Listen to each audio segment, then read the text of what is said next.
Boo! It's October, and it's the A-side for October. Now, we're not quite at Halloween yet, so I'm just going to talk about non-spooky things, including albums I'm looking forward to this month, as well as albums I should be getting in on vinyl. You know the drill. Stick around.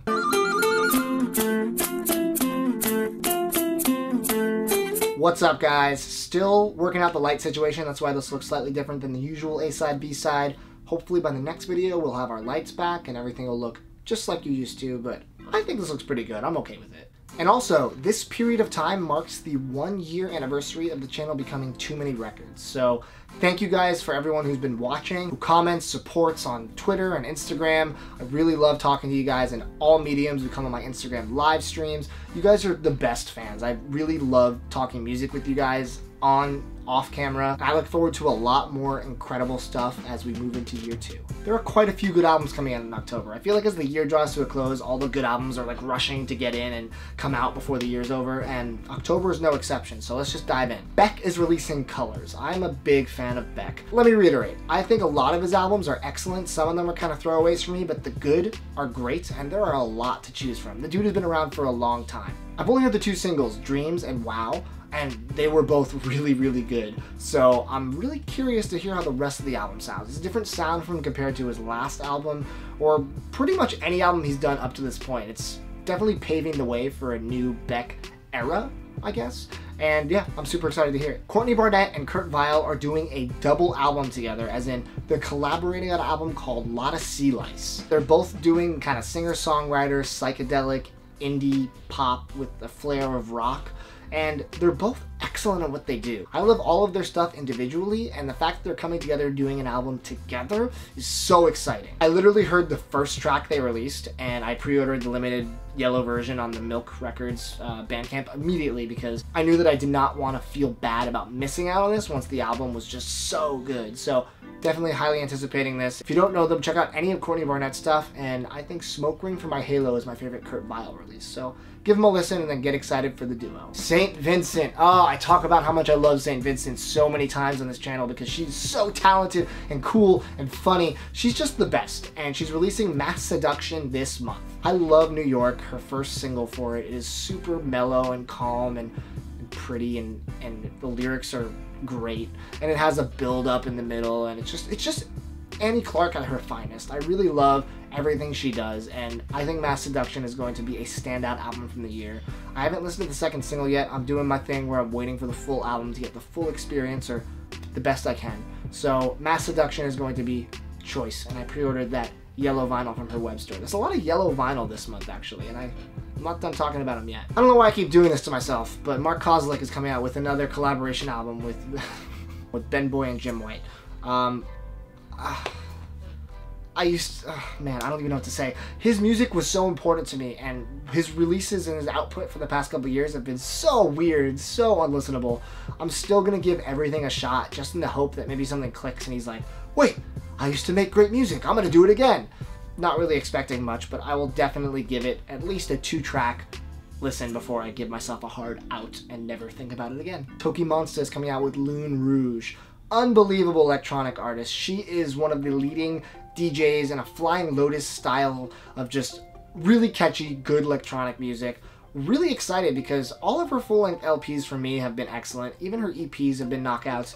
I think she is just underrated as hell, and if you don't know TOKiMONSTA, this could be a good place to start, but I recommend jumping in and listening to her previous stuff. Destroyer is coming out with Ken. Now, Destroyer was in The New Pornographers, a great indie band from my past, but I never really gave his solo career much of a shot up until 2015's Poison Season.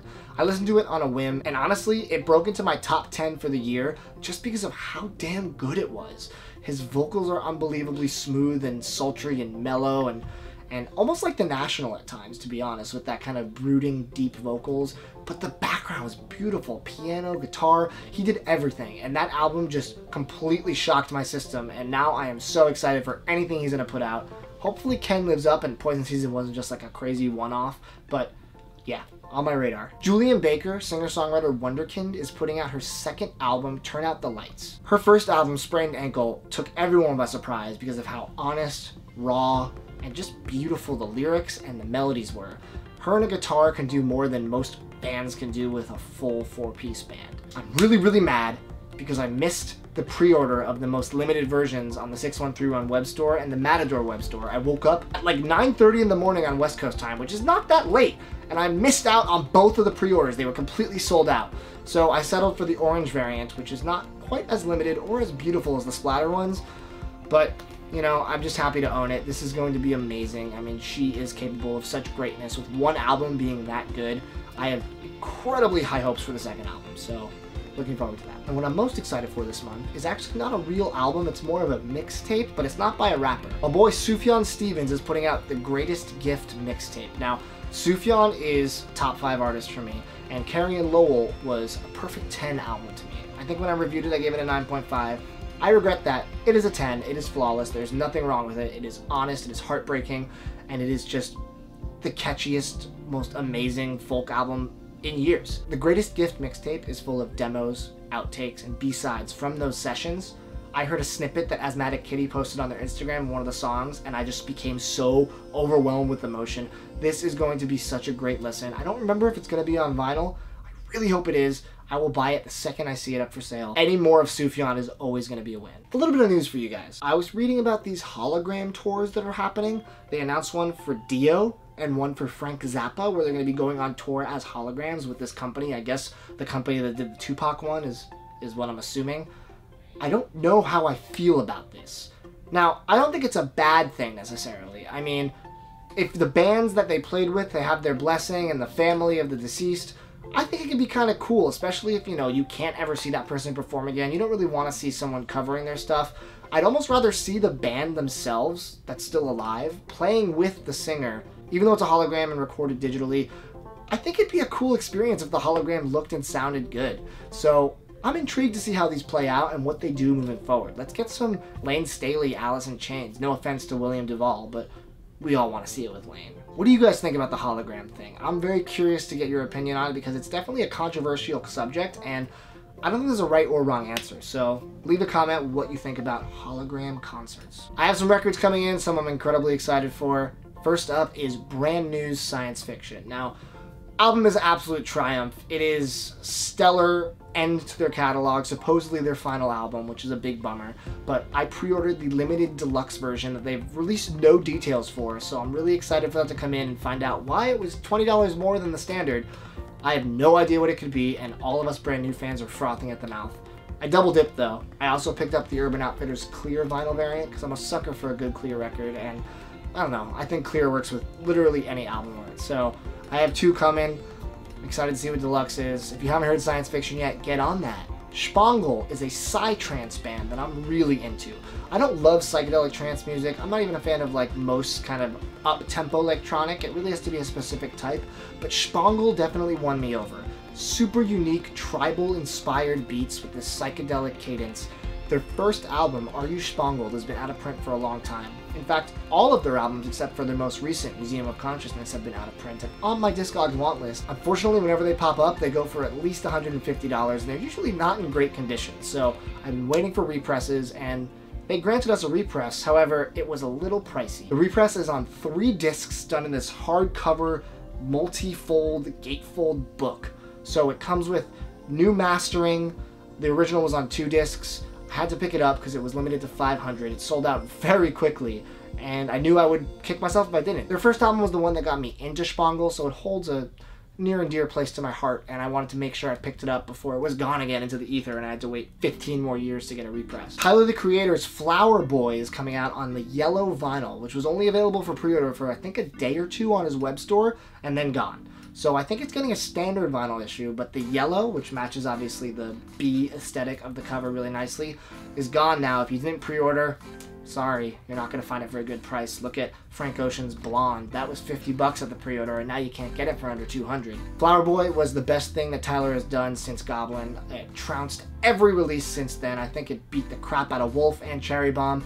Really back to unique form. He definitely has matured in his songwriting ability and his sound. It's not quite as shocking, horror, core, kind of gross lyrics. It's definitely just coming from a perspective of someone who's been around in the industry now, and he has more to say. So really like Flower Boy, excited to have it on vinyl. As I mentioned, I have Courtney, Barnett, and Kurt Vile coming in, as well as St. Vincent. Both of those are on limited yellow vinyl. Like I said, so many yellows. Tyler, that. guess it's yellow month. I ordered the White Stripes Third Man Record Vault. That was Icky Thump, which comes with so much cool stuff. I almost want to do a video of unboxing that specifically when I get it. I don't know, I might wrap it into the B-side, but Icky Thump is a great album. It comes with extra discs of rarities and demos and B-sides and outtakes and all kinds of good stuff. It's a really nice package, and I should be getting it any day now, so I'm really excited to dive in and hear all those unheard songs from those sessions. Finally, I have two things coming from the Pearl Jam 10 Club. The first of which is Let's Play 2, which is a live concert they did at Wrigley Field last year. 2 concerts, hence the name. And this is the soundtrack to the documentary that is coming out about those concerts, about the band. I'm really excited to see it. I'm probably going to see it sometime next week. And I heard that the 10 Club orders actually came with a unique Pearl Jam slip mat and a couple of little goodies, so I'm happy I ordered from the 10 Club, even though it was a couple bucks more than Amazon or some of the other options. This concert's going to sound great. The set list is unbelievable, and as a Pearl Jam superfan, I could not pass it up. Finally, I have Matt Cameron's debut solo album, Cave Dweller. Matt Cameron is one of the most iconic drummers of all time. He drummed for Soundgarden. He drummed for Temple of the Dog. He drummed for Pearl Jam. He has done so much in the grunge and rock world. He has no solo album up to this point, so the fact that he's releasing a solo album, I bought it without even hearing a track. I think this guy has so much musical potential. I just wanted to support him in any way I could because he's given me so much over the years that I'm really excited. I've heard good things about Cave Dweller. Everyone's saying it really holds up. Has a kind of, you know, Queens of the Stone Age, Foo Fighters kind of vibe to it. I'm really excited, and I got the random colored version from the 10 Club, so I wonder what color I'm going to get. Hopefully it looks cool and matches the cover. And that was the A-side, so let me know what you're looking forward to this month. Obviously tell me what records you're going to be getting in. I look forward to showing you guys a lot more of my collection this month, and of course with the B-side, wrapping it up with what I ended up getting and listening to. We are getting close to 10,000 subscribers, so thank you guys again for everyone who shares these videos and tells their friends and tries to get more people into the Too Many Records family. At 10,000, there's going to be an awesome giveaway, as well as some other surprises, so look forward to that. More videos very soon. Peace.